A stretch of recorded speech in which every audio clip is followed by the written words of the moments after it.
orang yang rukuknya demikian nggak akan terkena penyakit encok. Ya, nggak akan, karena itu kalau kita sholat itu sesuai dengan ajaran Nabi, itu sudah sekaligus olahraga.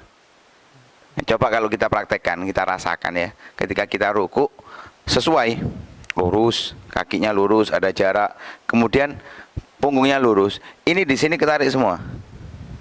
Otot-otot kita ini di sini semuanya ketarik. Dan ketika kita lurus di sini, sini juga ketarik. Lah dari situ itu secara tidak langsung olahraga badan. Tanpa kita niat olahraga itu sudah olahraga badan. Karena itu kalau orang ahli ibadah, ahli sholat, nggak ada kena penyakit aneh-aneh, nggak ada. Kenapa? Dia olahraga setiap saat.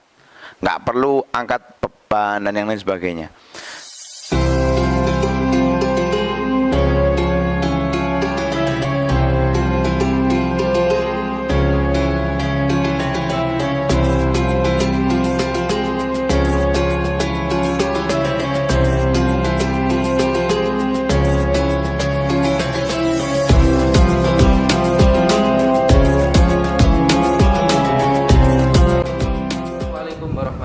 Wabarakatuh.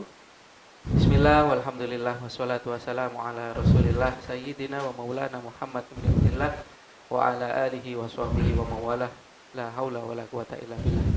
Alhamdulillah, puji syukur kehadirat Allah Subhanahu wa taala yang mana telah memberikan kita berbagai kenikmatan sehingga kita bisa kembali bersua dalam keadaan sehat walafiat dalam program kesayangan kita bersama, program Kantin Habaib, kajian rutin bersama Habib yang insya Allah setiap pekan akan kita suguhkan kepada Anda setiap hari Kamis jam 5 sore.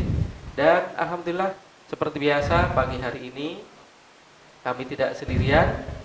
Insya Allah kami akan melanjutkan kembali program Kantin Habaib dengan tema pembahasan sholat, yang mana rukun-rukun sholat telah kita bahas bersama. Dan Alhamdulillah insya Allah akan kami lanjutkan kembali program Kantin Habaib dengan tema pembahasan rukun-rukun sholat, yang mana 2 episode yang lalu telah kita bahas rukun sholat tentang niat, kemudian takbiratul ihram, kemudian di episode selanjutnya dibahas tentang berdiri bagi yang mampu serta pembacaan surat Fatihah. Dan kali ini insya Allah tema yang akan kita bahas dengan guru kita tentang rukun sholat, yaitu rukuk.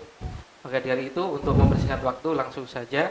Namun sebelum kita bahas, alangkah baiknya kita sapa dulu guru kita Al-Ustaz Umar bin Asgaf yang sudah hadir di tengah-tengah kita. Assalamualaikum Ustaz. Waalaikumsalam warahmatullahi wabarakatuh. Bagaimana keadaan Ustaz Umar pagi hari ini? Alhamdulillah sehat walafiat, berkat doa teman-teman semuanya.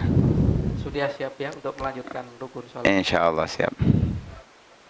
Baik pemirsa Kantin Habaib yang mana pagi hari ini mudah-mudahan senantiasa dirahmati oleh Allah. Langsung saja kita simak bersama pembahasan rukun sholat bab rukuk. Baik, tanpa banyak lebar lagi, langsung saja kita simak penjelasan dari guru kita mengenai rukun sholat, yaitu rukuk. Baik, Pak Ustaz. Bismillahirrahmanirrahim. Wassalatu wassalamu ala rasulillah Sayyidina maulana Muhammad bin Abdillah wa ala alihi wa sahbihi wa man wala wa la hawla wa la quwata illa billah. Melanjutkan daripada kajian ini, yang ke selanjutnya adalah rukuk. Rukuk merupakan rukun yang kelima dalam sholat. Tentunya rukuk ini adalah rukun fi'li kedua ya, rukun yang dilakukan secara perbuatan. Artinya bukan bacaan yang penting di dalamnya, yang penting adalah gerakan untuk rukuknya. Rukuk itu adalah, kalau diartikan di dalam pembahasan fikih, orang merunduk sekiranya kedua telapak tangan ini bisa menyentuh kepada lututnya. Tentunya ini untuk tubuh yang ideal. Tubuh yang ideal. Kalau misalkan ada orang yang tangannya yang panjang, bukan maling ya, tangannya memang panjang, dengan sedikit merunduk gini dia bisa, apakah cukup? Enggak. Jadi tubuh ideal seseorang bila melakukan hal itu sampai, maka itu adalah batas rukuk, batas minimal. Jadi batas minimalnya ketika kedua telapak tangannya bisa sampai kepada kedua lututnya. Nah, kalau misalkan itu bisa dilakukan dengan demikian, maka rukuknya sah. Bukan berarti wajib meletakkan, enggak.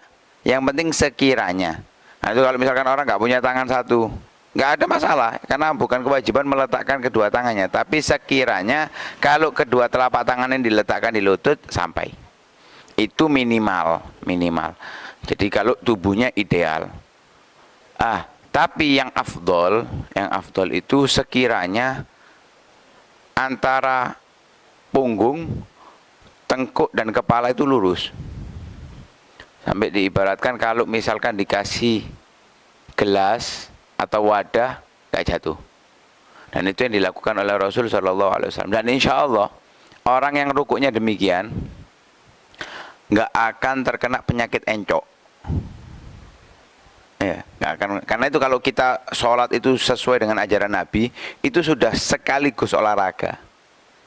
Coba kalau kita praktekkan, kita rasakan ya. Ketika kita rukuk sesuai, lurus, kakinya lurus, ada jarak, kemudian punggungnya lurus. Ini di sini ketarik semua. Otot-otot kita ini di sini semuanya ketarik. Dan ketika kita lurus di sini, sini juga ketarik. Lah dari situ itu secara tidak langsung olahraga badan. Tanpa kita niat olahraga itu sudah olahraga badan. Karena itu kalau orang ahli ibadah, ahli sholat, nggak ada kena penyakit aneh-aneh, nggak ada. Kenapa? Dia olahraga setiap saat. Nggak perlu angkat beban dan yang lain sebagainya. Lah untuk rukuk ini hal yang paling perlu kita perhatikan itu syarat-syaratnya. Jadi syarat-syaratnya harus benar-benar merunduk. Kemudian saat merunduk memang tujuannya untuk rukuk. Jadi dalam hati itu saya merunduk untuk rukuk. Karena kalau ada tujuan lain nggak sah. Nggak sah. Harus tujuan merunduknya rukuk. Misal karena dilempar orang merunduk kemudian masih sisa rukuk, nggak boleh. Terus gimana ya? Harus berdiri dulu lagi merunduk untuk rukuk. Jadi niat merunduknya untuk rukuk. Seperti apa? Orang salah, lupa dia. Dari setelah baca Fatihah, baca surat, dia mau lupa langsung sujud. Kemudian diingat, belum rukuk. Apakah langsung rukuk? Enggak. Berdiri dulu. Kembali ke berdiri dulu baru rukuk. Kalau langsung posisi rukuk enggak sah. Kenapa? Dia tadi merunduknya untuk sujud. Sedangkan waktunya dia rukuk. Jadi dia harus kembali lagi. Berdiri dulu baru mengarah ke rukuk. Kemudian juga yang harus diperhatikan, harus ada namanya harus tidak inkhinas. Jangan sampai inkhinas. Inkhinas itu apa? Dadanya dibusungkan, kemudian kepalanya diangkat, sehingga pantatnya agak ke atas. Jadi kayak jeglongan gini nantinya. Ya, seperti ini. Nah, ini nggak boleh. Ini kalau rukuk seperti ini nggak sah sholatnya. Nah, terus gimana? Ya harus lurus, harus biasa, datar. Ya. Melengkung didik nggak apa-apa. Yang penting jangan sampai dadanya dibusungkan. Biasa, dadanya tetap menghadap ke bawah, posisi badan di bawah, menghadap bawah. Kemudian kalau bisa lurus, ya lurus. Adapun membaca Subhana Rabbiyal Azimi wa bihamdi itu kesunahan. Ada tambahan doa Allahumma laka roka'tu wa bika amantu wa laka aslamtu. Ada beberapa tambahan doa-doa di situ, itu tambahan. Sunnah yang diajarkan membaca Subhanallah, Subhana Rabbiyal Azimi wa bihamdi, enggak wajib. Adapun kalau kita mau khusyuk, kita merasakan makna itu, bagaimana kita diajarkan membaca Subhana Rabbiyal Azimi. Itu karena Rasulullah ketika ditanya membaca apa, Rasulullah ketika turun ayat wasabbih Bismi Rabbikal Azim. Rasulullah mengatakan ij'aluha fi ruku'ikum. Jadikan bacaan itu di dalam rukuk kalian. Karena itu dibaca Subhana Rabbiyal Azimi wa bihamdi. Kalimat Rabbiyal Azimi, Subhana Rabbiyal Azim itu mengandung Maha Suci Tuhanku. Jadi kita benar-benar merasakan keberadaan Tuhan di hadapan kita.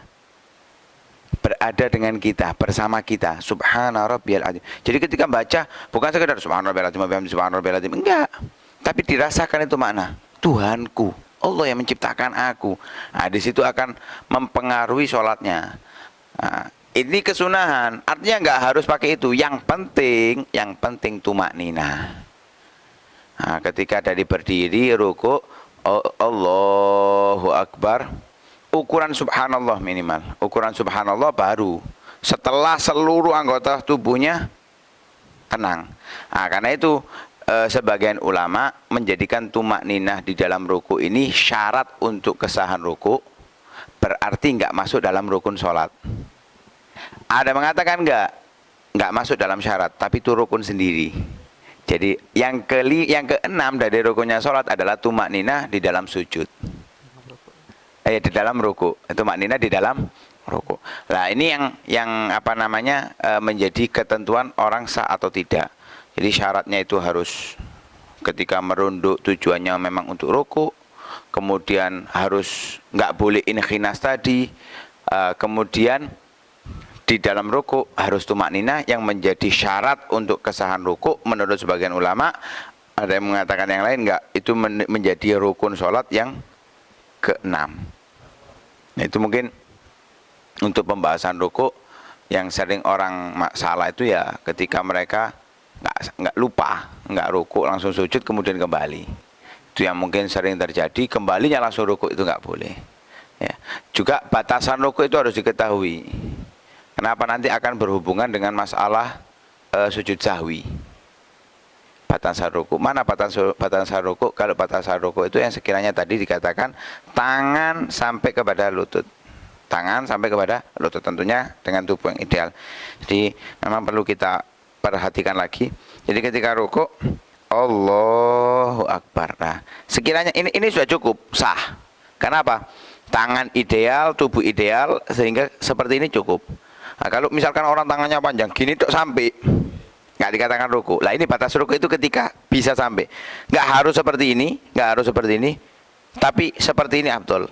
Kemudian saat peletakannya tangan renggang, bukan diremeh, renggang tapi bukan dilebarkan biasa saja. Ada kerenggangan sedikit. Kemudian dihadapkan ke bawah. Jari kaki menghadap kiblat. Jangan sampai ya atau gini. Nah, kemudian jarak antara kaki kanan dan kaki kiri 1 jengkal, lurus. Kaki ini lurus. Ya, posisinya lurus. Kalau kita perhatikan ini lurus. Nah, ketika lurus seperti itu, seperti tadi kita bahas, selain sempurna, dia juga langsung otomatis itu terbentuk jadi olahraga. Nah, itu yang harus diperhatikan di dalam ruku. Cuman nggak terlalu berat karena hanya rukun fi'li. Ya, nggak terlalu berat, nggak seperti membaca Al-Fatihah. Untuk bacaan tadi dikatakan kan sunnah, dan ada tambahan dari Nabi sendiri beberapa doa dan dari para sahabat saat ruku. Tapi yang wajib di dalam ruku hanya sekedar tumak ninah. Diam seluruh tubuhnya, nggak ada gerakan ya, nggak ada gerakan. Benar-benar diam, ukuran subhanallah. Kadang orang masih gerak. Allahu Akbar. Ini masih gerak. Sami Allah, nggak sah ini. Jadi Allahu Akbar, ukuran subhanallah, sami Allahu liman. Sekiranya benar-benar berhenti semuanya. Semua anggota tubuhnya berhenti.